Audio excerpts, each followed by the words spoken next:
जय हिंद साथियों। आज हम बात करेंगे एसएससी जीडी 2025 वाले छात्रों के लिए एक बेहतरीन रणनीति की बात करेंगे। बेहतरीन रणनीति तो क्या, जो मैं अपना एक्सपीरियंस है वो शेयर करूंगा, क्योंकि मैंने पिछली बार 2024 में बहुत ही शानदार तरीके से एक तैयारी करी थी और उसमें मैं सफल रहता हूँ।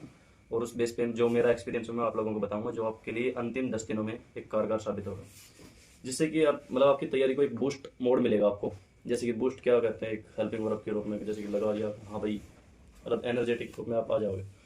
तो उसमें बात करते हैं कि जैसे कि जीडी में क्या होता है कि 4 सिलेबस होते हैं, 4 सब्जेक्ट होते हैं, और जो 160 मार्क्स का होता है। तो उसमें जैसे हिंदी, मैथ, रीजनिंग और जीएस। और मेनली टॉपिक होता है जीएस, क्योंकि 3 सब्जेक्ट एक तरफ और जीएस का पार्ट होता है एक तरफ। नंबर में नहीं होता बट सिलेबस में होता है। तो सिलेबस में होता है तो हम बात पहले जीएस की कर लेते हैं, क्योंकि जीएस में बहुत कुछ होता है। उसमें पढ़ने वाला बहुत कुछ होता है, छोड़ने वाला बहुत कुछ होता है।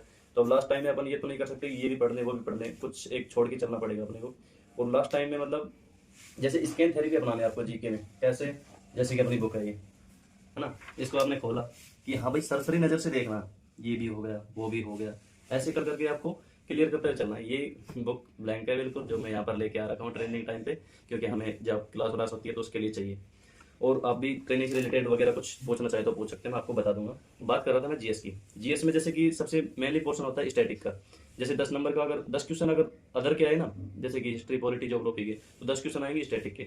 और स्टैटिक में भी गिने चुने टॉपिक हैं, अगर उनको आप अब भी अगर तैयार करना चाहें ना तो तैयार कर सकते हैं। जैसे कि मैंने लिख रखा है आपके लिए, टॉपिक लिखे हैं, जैसे कि कोई मिस नहीं हो जाए, बड़ी मुश्किल से सोच सोच के लिखा है, और जो मेरे को मैंने पढ़ा था वही मैं आपको बता रहा हूँ। जैसे कि अपना इंडिया है, इंडिया के पड़ोसी देश हैं, उन पड़ोसी देशों की जैसे कि बाउंड्री हुई, वो कितना बाउंड्री शेयर करता है, इसमें पहाड़ कौन सा है, इसमें नदी कौन सा है, वहाँ का मुख्य वो प्रधानमंत्री कौन है, इनसे रिलेटेड जो वो होते हैं ना एक्सरसाइज वगैरह, ये सब आपको तैयार करना है। इनसे कम से कम 2 क्वेश्चन तो आएगा ही आएगा। और इसके अलावा जैसे कि जो बुक होती हैं, जो राइटर्स के द्वारा जो पहले लिखी गई थी और जो अब लिखी गई हैं, और जो लेटेस्ट में बुक चल रही हैं, उनको भी आपको तैयार करना है। इसके अलावा स्पोर्ट्स एक ऐसा पार्ट होता है जो कि आपको कम से कम 2 क्वेश्चन देके जाएगा। और स्पोर्ट्स में अपन मैक्सिमम देखते हैं, क्रिकेट देख लिया, फुटबॉल देख लिया, बट इनसे नहीं पूछता। वो पूछेगा बैडमिंटन से पूछेगा, जैसे ऑस्ट्रेलियन ओपन हुआ, अमेरिकन हुआ, विंबलडन हुआ, इनसे टेनिस टूर्नामेंट से इनसे पूछेगा। आपको ये सब देखना है, हॉकी के देखना है। और इनकी मतलब आजकल ये और पूछ रहा है कि जैसे कबड्डी के ग्राउंड का माप कितना है, हॉकी का कितना है, तो एक बार आप देख के जाइएगा। अगर आप ऑप्शन देखेंगे तो वहाँ पर आपको दिख जाएगा। इसके अलावा जैसे कि जो लेटेस्ट में हाल ही में अवार्ड दिए गए हैं 2024 में, वो देख लीजिएगा, क्योंकि मैक्सिमम 24 का ही आएगा, इसके ज़्यादातर तो आएगा नहीं। और साइंस से रिलेटेड जो आविष्कार वगैरह किए हैं, इसरो के हुआ, नासा के हुआ, जापान वाले जाक्सा का हुआ, ये देख लो मेन मेन, क्योंकि आएगा तो 1-2 क्वेश्चन तो जरूर भी आएगा। इसरो से नहीं आए तो इनसे आ जाएगा, बट आएगा जरूर इससे रिलेटेड। और नेशनल पार्क्स वो भी देख लीजिए आप। और स्टैटिक में मेनली पोर्शन होता है, तो आजकल का पैटर्न चल रहा है एसएससी का, संगीतकार से रिलेटेड, डांस से रिलेटेड, और जो ये होते हैं ना वादक और वाद्य यंत्र, इनसे संबंधित क्वेश्चन आ रहे हैं।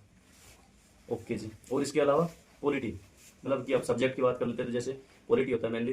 पॉलिटी में आपको प्रेसिडेंट से रिलेटेड, वाइस प्रेसिडेंट से रिलेटेड, प्रधानमंत्री से रिलेटेड, सीएजी, वित्त आयोग, और ये मतलब ऐसे ऐसे टॉपिक हैं यार, गिने चुने टॉपिक। अगर आप पढ़ना चाहो तो उनको एक एक दिन में क्लियर कर पाओगे, आप आराम से क्लियर कर लोगे, अब भी क्लियर कर सकते हो आप लोग चाहें तो। और हिस्ट्री में ज़्यादा कुछ नहीं पढ़ना, इतना बड़ा है जो कि आप पढ़ ही नहीं पाओगे। उसमें आप मॉडर्न हिस्ट्री से संबंधित कुछ देख सकते हैं मेन मेन, जैसे कि गांधी जी वापस कब आए, उसके बाद वाला पोर्शन जहाँ से स्टार्ट होता है वो देख लो, या फिर इससे पीछे चलना चाहो तो आप 1857 क्रांति से देख सकते हैं। और मेनली जो वार हुए हैं, जैसे कि तराइन का हुआ, पानीपत का हुआ, प्लासी का हुआ, बक्सर का हुआ, ये युद्ध देख सकते हैं, इनके डेट देख सकते हैं, इनके किसके बीच में हो ये देख सकते हैं। इसके अलावा ज्योग्राफी में एसएससी का जो भी पैटर्न रहा है, मैंने जो एग्जाम दिया, मैंने दिल्ली पुलिस का एग्जाम दिया, इसके अलावा सीपीओ वाला एग्जाम दिया, इसके ये जो सब दे रहे हैं ना, तो उसमें ज्योग्राफी के क्वेश्चन बहुत से कम आ रहे हैं। क्यों पता नहीं, इसका तो पैटर्न पता ही नहीं चल रहा हमें क्यों आ रहे हैं, बट उसमें भी आप देख लेना, रिस्क नहीं लेने का। जैसे कि इसमें नदी पहाड़ वगैरह ये सब देख लेना यार, मेन मेन तो हो जाएगा, वैसे आप कर लोगे। और एक बात बचता है इकोनॉमिक्स के क्वेश्चन मतलब मैक्सिमम बच्चे छोड़ते हैं। उसमें छोड़ना क्या है, छोड़ो मत, कुछ तो पढ़ के जाओ, जिससे कि आपका गलती से क्वेश्चन आ जाए तो आप छोड़ के नहीं आओ। जीएसटी पक्का कर लो, मैं कह रहा हूँ एक क्वेश्चन गारंटी के साथ आएगा, और सभी के शिफ्ट में आएगा, ये नहीं कि एक में आएगा। वो किसी में पूछ लेगा जीएसटी का ब्रांड एम्बेसडर कौन है, कब गठन हुआ, कौन सी समिति बनाई, ये वो, उसकी मतलब कि अलग अलग ब्रांचेज होती है, कितनी रेट ऑफ दर्स हैं, ये सब पूछेगा आपसे, बताइएगा वो भी। जैसे कि जीएस का पार्ट है, यही लंबा है, ये मैंने आपको बताया, आप एक बार इसके ऊपर नज़र मारिए। अगर मेरी रणनीति आपको ठीक लग रही है अंतिम दिनों की, तो आप एक बार इनको देखिए अच्छे से। और बात करते हैं अगला सब्जेक्ट की, जैसे हिंदी हुआ। हिंदी में यार आप सब करेंगे, मैक्सिमम स्कोर करेंगे, जैसे कि 20 क्वेश्चन है तो 18, 19, 20 मैक्सिमम करेगा। क्योंकि उसमें आता ही इतना है कि ना चुना, जैसे कि विलोम शब्द, क्रिया वाच्य वगैरह अपने यार बचपन से पढ़ते आ रहे, तो वो सब कर लोगे आप लोग। और इसके अलावा मैथ, मैथ का विशेषकर मतलब कि बहुत कम बच्चे हैं जिनको मैथ का भी डर लगता है। वैसे लगता नहीं, क्योंकि मैथ रीजनिंग सबकी टाइट होती है, बिल्कुल कोई दिक्कत नहीं होता। पर मैथ में कुछ एक टॉपिक्स मैं आपको बता सकता हूँ अभी भी, जो लास्ट टाइम भी आपको 17-18 स्कोर करने के लिए प्रबल दावेदार बन जाओगे तो उसके लिए। तो उसमें सबसे पहले जैसे कि परसेंटेज, परसेंटेज के बाद में आ जाता है profit loss, time and work, time and distance, और रेशियो, एवरेज, और इसके अलावा नंबर सिस्टम। नंबर सिस्टम में भी क्वेश्चन आएंगे, क्वेश्चन आएगा तो वो आएगा फॉर्मूला बेस पे। और जो मेंसुरेशन बताया मैंने चैप्टर में थी, उसमें भी क्वेश्चन आएगा फॉर्मूला बेस पे। और मेंसुरेशन की क्वेश्चन है ना, 2 क्वेश्चन तो 100% आएगा ही आएगा। और उसके लिए अगर आप चाहोगे तो मैं एक शॉर्ट्स के माध्यम से उसकी एक फॉर्मूला मैं लिख के आपको प्रोवाइड करवा सकता हूँ, अगर आप चाहो तो।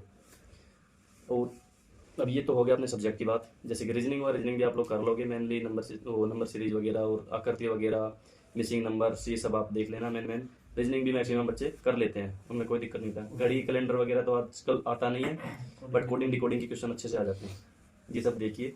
और 10 दिन बच रहे हैं, मतलब होपलेस मत होना, ये सब मत सोचो कि मैं क्या पढ़ूँ क्या नहीं पढ़ूँ, और कोई दिक्कत नहीं, आप बेहतरीन करोगे और आशा है बहुत अच्छा करोगे। और इसके अलावा एक मैं आपको अपने एक मित्र से मिलवाना चाहता हूँ, जो मेरे फौजी साथी हैं, जो मेरे साथ भर्ती हुए हैं। आप उनसे ज़रा मिलिएगा और उनके वो बताएंगे अपने बारे में कैसे क्या किया उन्होंने। ये मेरे साथी जो मेरी पिछली वीडियो में आए थे, उनसे मिलिए। हेलो और ये दोस्तों, जय हिंद दोस्तों, कैसे हैं आप सब लोग। आई होप कि आप अपनी पढ़ाई बेहतरीन तरीके से कर रहे होंगे आने वाले एसएससी जीडी के एग्ज़ाम के लिए। दोस्तों, मैं महाराष्ट्र से हूँ और हाल ही में हुए एग्ज़ाम से मैं एसएससी जीडी से एसएसबी में सिलेक्टेड हूँ। ये हमारे भाई है, इनका यूट्यूब चैनल है। यूट्यूब चैनल तो क्या यार, अपना परिवार है एक तरीके से। और ये मेरे फौजी भाई हैं जो बोल रहे थे कि भाई मैंने इनको बोला कि भाई हमारी ऑडियंस से आप आइएगा, मिलिएगा और अपने भाइयों को बताइएगा आपने कैसे संघर्ष किया, कैसे मतलब अपनी रणनीति बताइए, कैसे पढ़ना चाहिए लास्ट टाइम पर।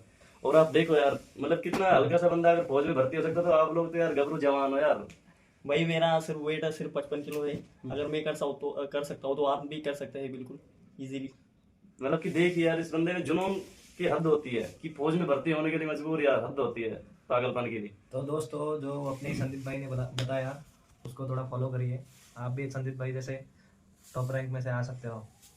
देखिए, थोड़ा सिलेबस को पढ़िए और आप भी हमारी तरह एसएसबी में आइए। एसएसबी में सिलेक्शन मतलब कि ये तो नहीं, मैं ये नहीं बोल रहा कि एसएसबी अच्छा है, मैं ये बोल रहा हूँ कि फोर्स अच्छी है। ये मत सोचो कि गलत नेगेटिविटी मत फैलाइए कोई भी, कि बोलते हैं कि फोर्स में ये नहीं है वो नहीं है। आप लोग यार ये बताइए, तुम लोग बाहर रहते हो तैयारी करने के लिए, तो भी आप लोगों को कितना ऐसा रूम नहीं मिलेगा जैसा हमारे पास है फिलहाल। बस है ना, ये सब बंदे मतलब कि एक रूम में मात्र 3 बंदे रख रहे हैं यार, हद होती है। खुद से अगर इतने लंबे लंबे बैठ गए वहां पर लोग परेशान रहते हैं, यहाँ पर इतनी अच्छी फैसिलिटी मिल रही है, इतना खाना अच्छा, एक नंबर का। फोर्स के जैसा खाना किसी भी डिपार्टमेंट में नहीं मिलेगा आप लोगों को। उधर कैंटीन वगैरह फैसिलिटीज भी बहुत अच्छी कैंटीन है। फैसिलिटी, मैच फैसिलिटी, स्पोर्ट्स से रिलेटेड, सुबह पीटी वगैरह सब किसमें अच्छा से अच्छा मिल रहा है मतलब। तो दोस्तों, जैसे कि मैंने आप सबको ये सब बताया, तो उस पर थोड़ा अमल करिएगा।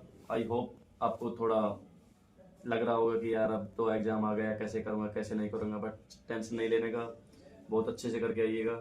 और वो दिन दूर नहीं है जो आपके लिए ये वर्दी तैयार है। आप आइए, किसी भी डिपार्टमेंट में जाइए, अगर BSF, CISF, ITBP, SSF, Assam rifle, सब फोर्सेज अच्छी हैं, कोई दिक्कत नहीं है। और जैसे कि मैंने ये सब बताया, इस पर आप कोशिश करिएगा। और एक मैं वीडियो लेके आऊँगा आपके लिए मॉक टेस्ट से रिलेटेड, कैसे क्या करें क्या नहीं करें, लास्ट टाइम मैं दूँ या नहीं दूँ, तो उससे वो हमें देना चाहिए इस टाइम पर, अच्छा रहेगा नहीं अच्छा रहेगा, तो उससे भी संबंधित मैं आपके लिए एक वीडियो लेके आऊँगा।